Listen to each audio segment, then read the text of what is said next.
School బస్సులు డ్రైవర్లకు కానీ తెలియజేయడం ఏమనగా చాలా జాగ్రత్తలుగా పాటించి డ్రైవింగ్ చేయాలి. ఎందుకంటే పిల్లల భవిష్యత్తు వాళ్ళ చేతుల్లో ఉంటుంది కాబట్టి పిల్లలకు ఏదైనా ప్రమాదం జరిగినప్పుడు పిల్లల భవిష్యత్తు కుంటుపడుతుంది.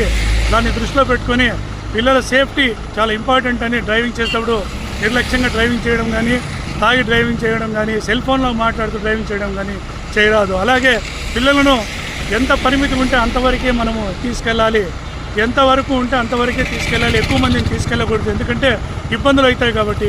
అతివేగం కూడా ప్రమాదకరము. చాలా జాగ్రత్తగా వాహనం నడపాలి.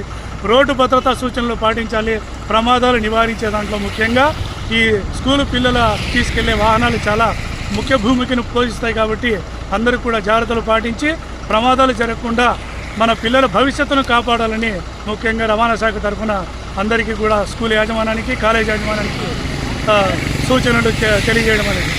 సుమారుగా ఒక 11 బస్సుల దాకా మేము కేసులు రాసాము. అందులో పర్మిట్ లేనివి కానీ, ట్యాక్స్ కట్టమని తిరుగుతాం కానీ, లైసెన్స్ లేని వాటి మీద కానీ, అలాగే పిల్లలను ఎక్కువగా తీసుకెళ్లే వాహనాల మీద కేసులు నమోదు చేయడం అనేది ఒక 11 బస్సుల దాకా కేసులు నమోదు చేశాము.